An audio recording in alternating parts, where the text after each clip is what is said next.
Kalau kita baca sejarah teman-teman, ada ajaran yang sudah lama dikutuk oleh gereja, itu Arianisme, yang tidak percaya Yesus Tuhan. Itu sebab di dalam sejarah gereja kita baca di sini. Ya, saya izin tampil data di layar ya, nggak usah dibesarkan. Saya rasa udah segini udah kelihatan Bang Erka. Baik. Nah, ini yang saya tadi mau bawakan teman-teman. Ya, ini kalau teman-teman mau tahu, ya saya kasih dulu judulnya. Ini Selilit Sang Nabi. Ya, bisik-bisik tentang aliran sesat. Saya rasa Bang Erka juga punya. Nandar juga punya loh. Nandar juga punya. Nah, ini juga nanti kita akan ke sini, menguak Injil-Injil rahasia. Ini kalau yang ini ditulisnya sama, coba teman-teman, familiar gak dengan namanya? Desi Ramadhani. Ini namanya Ramadan nih. Ini Romonya ini Murtadin. Ya, ini nanti akan membandingkan. Iya, Romonya Murtadin ini. Serikat Jesuit ini. Seorang imam Katolik yang Murtadin. Ini namanya Ramadhani. Oke, kita nggak bahas orangnya, kita bahas ajaran sesat, ya. Nah, ini Arianisme yang tadi kita sudah singgol-singgol sedikit ya, Bang RK dan teman-teman semuanya. Ya, kita baca dulu, kita jelaskan dulu apa itu Arianisme. Nah, ini Arianisme itu diturunkan dari nama Arius. Ya, Arius ini adalah seorang uskup yang kemungkinan besar adalah keturunan Libya. Nah, apa Arianisme dan kenapa Arianisme ini diajarkan oleh Arius? Kita baca di sini. Ya. Jadi, dalam ajaran Arianisme, ya, Arianisme ini membuat suatu ajaran ya atau doktrin. Ya, di mana di dalam ajaran Arianisme salah satunya adalah nih, ya, Arius mengedepankan silogisme. Bagaimana Arius pada saat itu berkata, if the Father begat the Son, he that was begotten had a beginning of the existence, and from this it is evident that there was a time when the Son was not. Nah, inilah pernyataan orang-orang yang mengikuti Amerika itu, yang mereka mengatakan Yesus itu tidak setara dan sehakikat dengan Bapa. Ya. If therefore necessary follows that he had his substance from nothing. Nah, ini kalau diterjemahkan begini teman-teman. Jika Bapa mengasalkan Putra, dia yang diasalkan memiliki awal keberadaan. Nah, ini makanya sempat ada omongan Yesus itu ciptaan. Nah, ini dari sini. Ini ajarannya familiar bukan? Nah, dari hal ini jelaslah bahwa ada waktu manakala Putra tidak pernah ada. Nah, ini makanya dia meyakini Yesus itu bukan Tuhan karena Yesus itu ciptaan. Ya, Yesus itu ciptaan. Nah, beginilah makanya saya bilang kita harus hati-hati. Ya, kenapa? Nih, lebih lanjut lagi di sini dijelaskan bahwa ajaran Arius tentang Yesus, ya, Arius ini yang tadi ajaran sesat ini mengajarkan bahwa Yesus itu dirumuskan sebagai berikut. Logos yang adalah Sang Firman yaitu Yesus dan Bapa tidak berasal dari hakikat yang sama atau usia. Nah, ini tidak sehakikat, tidak setara. Makanya Arius itu mengatakan Bapa lebih tinggi daripada Yesus atau Yesus itu lebih rendah daripada Bapa. Maka di sini dikatakan apa? Putra adalah makhluk yang diciptakan. Nah, inilah makanya saya tadi juga sempat senggol Saracen atau Islam, karena Islam pun memahami hal yang sama bahwa Yesus adalah ciptaan. Inilah Arianisme. Dan meskipun dia adalah pencipta dari dunia, oleh karena itu harus ada sebelum dunia dan sebelum segala waktu, ada waktu dia pernah tidak ada. Nah, ini ya. Jadi ini mengatakan bahwa Kristus itu tidak ilahi, melainkan diciptakan. Dia mengatakan Yesus itu hanya Tuhan, bukan Tuhan. Inilah yang diimani oleh saksi-saksi Yehova, SSY. Ya. Waduh. Ini dimahami oleh SSJ. Makanya saya tantang, kalau ada teman-teman dari Jakarta, kita janjian. Kita ketemu di acara CFD. Sekarang kan masih belum ada Bang RK dan teman-teman, karena kan puasa. Kemungkinan setelah ya. Jadi itu ajaran. Dia tidak percaya Ajarannya. Yesus Tuhan, tetapi Tuhan. Ya, hanya Tuhan. Hanya Tuhan. Dia tidak mau bilang Yesus Tuhan. Dia mau bilang Yesus Tuhan. Betul. Itulah ajaran Arianisme, teman-teman. Betul. Berhati-hatilah, itu bidat. Betul. Jangan sampai kalian tersesat. Ya. Jangan hanya mau mendengarkan kuping, mendengarkan guru-guru palsu ya Bang Joseph. Ya. Betul, betul. Nah, itulah. Itu sudah Bang RK. Kalau dari saya sih tentang Tritunggal dan Arianisme itu segitu dulu. Coba kita mau minta tolong, mungkin Bang RK ada lanjutkah? Silakan. Mau naik Saya ingin sedikit diskusinya begini Bang Joseph. Ya. Kalau ada pernyataan bahwa YHWH itu hanya Bapa. Lalu Yesus itu bukan YHWH tetapi anak YHWH, apakah itu masuk ke ajaran Arianisme? Oke, kalau kita pahami YHWH ini kan bukan nama Tuhan ya. Kita kesampingkan dulu. Nanti orang mikirnya nama Tuhan, nama Allah. Ya, ini tetragrammaton, bentuk mengenal Allah yang esa. Nah, kalau kita tanyakan dalam iman kekristenan, Yesus itu adalah YHWH, Tuhan. YHWH ini kan tetragrammaton dari Tuhan. Yahweh ini kalau di Alkitab itu tulisannya besar, Tuhan. Itu untuk menggantikan tetragrammaton yang sampai dengan sekarang kita tidak tahu bagaimana cara spellingnya atau pronounce-nya. Maka YHWH. Nah, YHWH ini adalah Allah sendiri. Artinya, kalau mengenai YHWH bukan hanya Bapa, tetapi juga Yesus dan Roh Kudus adalah YHWH. Gitu loh. Bukan 3 YHWH, melainkan 1 YHWH atau Tuhan atau Allah dalam 3 pribadi. Inilah yang dimaksud dengan Tritunggal. Kenapa? Ya salah satu contohnya yang jelas. Yohanes 1 ayat 1. Di situ dikatakan apa? Pada mulanya adalah firman, firman itu bersama-sama dengan Allah, dan firman itu adalah Allah. Firman itu adalah YHWH. Betul tidak? Karena YHWH itu Allah. Lah kalau bilang Yesus itu hanya anak YHWH bukan YHWH, nah itu udah baru lagi Bang RK. Itu mirip-mirip. Itu mirip-mirip kalau kita pernah mendengar ajaran gereja yang ajaran yang telah dikutuk oleh gereja, heresiologi. Itu jadi teman-teman harus belajar tuh ajaran-ajaran yang sudah dikutuk oleh gereja yang disebut sebagai heresiologi. Selain Arianisme ada namanya adopsianisme. Apa itu adopsianisme? Ajaran yang pada saat teman-teman baca Alkitab di mana peristiwa Yesus dibaptis oleh Yohanes Pembaptis, dia keluar dari dalam air, kemudian di ayat Yohanes 3 itu dicatatkan di situ ada suara Bapa, ada rupa burung merpati Roh Kudus. Suara Bapa itu berkata apa? Inilah anakku yang kukasihi, kepadanya lah aku berkenan. Dari situlah mereka baru menganggap Yesus sebagai Tuhan dan anak Allah. Itu semi adopsianisme, dan itulah yang pernyataan tadi Yesus hanya sebagai anak YHWH. Itu semi adopsianisme. Jadi banyak sekali ajaran-ajaran sesat itu terkontaminasi. Ya? Betul. Waduh. Itu kontaminasinya banyak banget Bang RK. Teman-teman yang nonton di bawah belajar ya, hati-hati dengan ajaran yang mengatakan Yesus Kristus itu hanya anak YHWH, YHWH hanya Bapa. Itu hati-hati, itu bidat. Bidat itu teman-teman ya. Penyesat itu. Tinggalkan mereka. Tinggalkan ajaran bidat. Tinggalkan rum-rum yang mengajarkan bidat. Arianisme, Yesus hanya Tuhan bukan Tuhan. Tinggalkan itu teman-teman. Jangan sampai jiwamu teman-teman, jiwamu itu tidak diselamatkan. Kamu akan menggenapkan nubuatan Matius 7. Tuhan, Tuhan, bukankah kami bernubuat demi namamu? Mengusir setan demi namamu. Pada saat itu Tuhan bilang, aku tidak mengenal engkau. Hanyalah daripadaku, hai semua pembuat kejahatan. Lanjut Bang Joseph. Oke. Jadi begini teman-teman ya. Hati-hati. Kita sudah lama. Sebenarnya gini ya. Ini bukan masalah personal, ini masalah ajaran loh. Fatal. Ya. Dari Islam ketika dia mengenal Kristen, itu harus betul-betul mengenal secara lebih dalam. Tidak ada alasan, karena dia Islam harus disederhanakan. Tidak. Jangan membiasakan. Kalau teman-teman tahu dia adalah bayi, kita anggap Islam ini adalah bayi rohani. Bukan berarti kita suapi terus-terusan. Kita harus belajar untuk mendewasakan mereka. Itu yang benar.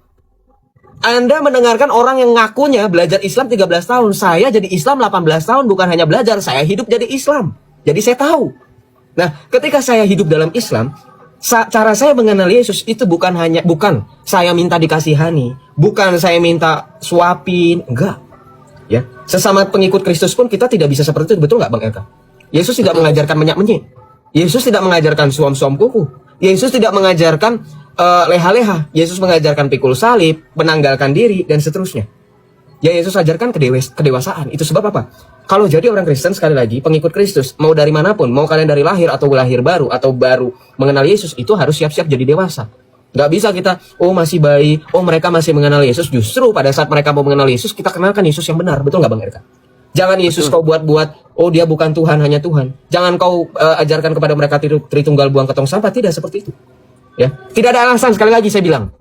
Perhatikan, tidak ada alasan, mau yang kalian hadapi Islam atau bukan, tidak ada alasan Injil Tuhan diberitakan hanya untuk memuaskan telinga. Makanya perhatikan. Kita mewartakan kebenaran itu tujuannya bukan entertain. Ya kan banyak orang bilang, si Joseph ini kan menghadapi Islam karena Islam itu begini begono. Loh, kok tujuannya jadi Islam? Perasaan saya tujuan kita mewartakan kebenaran itu supaya banyak orang yang mengenal Tuhan, nama Tuhan dipermuliakan, betul tidak? Jadi mau Islam percaya atau tidak percaya, Tuhan Yesus tidak akan pernah marah toh. Ya kan? Betul. Tidak akan marah. Tuhan Yesus tidak akan pernah nanti tanya, Joseph kau live di TikTok 3 tahun, belum ada orang Islam jadi Kristen. Tuhan Yesus tidak akan tanya hal-hal seperti itu. Tuhan Yesus hanya tanya, kau beriman kepadaku sudah perbuatan apa saja yang kau lakukan? Iman dengan perbuatan. Tidak ada urusan dengan berapa banyak orang Islam. Nah, makanya ini maksudnya bahaya Bang RK. Tadi kan di awal sebenarnya kita sudah bacakan, sudah dengarkan bacaan dari yang saya minta tolong kepada Bang RK untuk bacakan bahwa kita harus awasi ajaran sehat, awasi dari ajaran sesat, ya, ajaran yang tidak sehat. Betul tidak Bang RK? Betul. Tambah lagi Bang RK, ajaran sehat itu yang menyelamatkan. Jadi jangan kau pikir ajaran itu tidak menyelamatkan, ajaran menyelamatkan. Coba Bang RK bantu bacakan lagi Bang RK, boleh? 2 Timotius 1 ayat 13 Bang RK. 2 Timotius 1 ayat 13. Ayat 13. Jadi kalau ada yang mengatakan ruwet, tidak perlu yang ruwet, inilah jawaban Alkitab ya. Ya, kita skriptura ini ya. Peganglah segala sesuatu yang telah engkau dengar daripadaku sebagai contoh ajaran yang sehat dan lakukan itu dalam iman dan kasih dalam Yesus Kristus. Kamu dengar gak? Peganglah ajaran sehat. Apa cuma cukup sampai dipegang doang? Enggak kan Bang Erka? Disuruh apa? Amalkan. Lakukan, betul gak? Bagaimana kita mau melakukan kalau ternyata ajaran yang kita pegang bukan ajaran sehat? Bagaimana kalau kita mau melakukan sesuatu sedangkan kita tidak percaya Tritunggal? Kita tidak percaya Yesus sebagai Tuhan. Kita hanya percaya Yesus sebagai Tuhan. Allah kecil. Nah, tambah lagi. Itu tadi 2 Timotius 1 ayat 13 ya. Nah, coba bacakan lagi dalam 1 Korintus 15. Minta tolong Bang RK. 1 Korintus 15 1 ayat Korintus 15. 15 ayat 1 sampai 2. Baik. 1 Korintus 15 ayat 1 dan 2, firman Tuhan. Dan sekarang saudara-saudara, aku mau mengingatkan kamu kepada Injil yang aku beritakan kepadamu dan yang kamu terima dan yang di dalamnya kamu teguh berdiri. Oleh Injil itu kamu diselamatkan. Asal kamu teguh berpegang padanya, seperti yang telah kuberitakan kepadamu. Kecuali kamu telah sia-sia saja menjadi percaya. Tuh. Oleh karena Injil itu kamu diselamatkan. Sekarang kalau ada bilang Injil itu disederhanakan, bagaimana kalau yang mau diselamatkan? Injil itu bisa menyelamatkan asal kalian berpegang, asal kalian mengamalkan tadi 2 Timotius 1 ayat 13. Berpegang pada ajaran sehat dan mengamalkan, mempraktikkan. Injil itu bisa menyelamatkan. Injil itu bukan buku, tetapi perkataan, ajaran yang dimaksud itu kabar sukacita. Kalau kabar sukacita atau ajarannya tidak benar, bagaimana bisa menyelamatkan? Betul tidak? Mana yang bilang katanya doktrin tidak menyelamatkan? Mana yang bilang? Naik sini, bantah ayat-ayat itu. Saya pakai sola scriptura ini juga untuk menghormati teman-teman Protestan. Ini kalau kita ngomongin Katolik, ini jauh sekali. Ini jauh sekali. Kita hanya fokus bermain di sola scriptura saja. Ini scriptura saja sudah membenarkan. Ajaran itu ajaran sehat. Berpegang pada ajaran sehat. Nah, coba kasih tambah 1 Timotius 4 ayat 16. Bang RK minta tolong. 1 Timotius 4 ayat 16. Hati-hati teman-temannya dengan ajaran sesat ya. Awasilah dirimu sendiri dan awasilah ajaranmu. Saya ulangi lagi. 1 Timotius 4 ayat yang ke-16. Awasilah dirimu sendiri dan awasilah ajaranmu. Bertekunlah dan dalam semuanya itu. Karena dengan berbuat demikian, engkau akan menyelamatkan dirimu dan semua orang yang mendengarkan engkau. Wah, lo yang tidak mengawasi ajaran, yang hanya asal percaya, asal dengar, oh si Joseph itu ngomongnya bagus, masuk akal, mau Injilnya bener apa enggak bodo amat. Wih, ternyata Alkitab berkata sebaliknya. Awasilah dirimu dan ajaranmu, karena itulah yang menentukan kamu selamat atau tidak. Tuh ya? Kalau hanya percaya Yesus itu tidak bisa ya? Tidak bisa. Hanya percaya Yesus, takut Yesus yang lain begitu ya Bang Joseph. Betul. Ya? Kan tadi sudah dibaca Kisah Para Rasul 8 ayat 16-17. Orang yang hanya dibaptis dalam nama Yesus saja, dirinya belum ada Roh Kudus.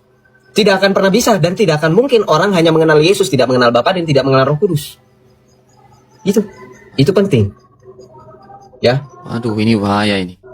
Itu selesai sudah. Alkitab sudah menjawab itu. Kita semua sudah pakai sola scriptura. Karena sekali lagi, saya juga tahu, saya menghormati teman-teman Protestan yang mau mendengarkan kebenaran. Saya tahu meskipun Bang Edis atau teman-teman lainnya di luar sana misalkan ya, kita nggak menyebutkan merek dalam artian kita sedang menyindir, tidak. Karena apologet itu banyak, termasuk Bang Edis, Bu Sofi, Pak Bom, Bang MP dan seterusnya. Mereka pun kebanyakan mayoritas Protestan, dan kami, saya dan Bang RK di sini menghormati dan menghargai mereka. Maka kami menekankan di sini prinsipnya sola scriptura. Dan ternyata secara scriptura atau secara sola scriptura tertulis bahwa ajaran-ajaran itu harus ajaran sehat, dan Injil itu bisa menyelamatkan. Ya, dengan catatan tidak cukup dengan iman saja. Itu dia.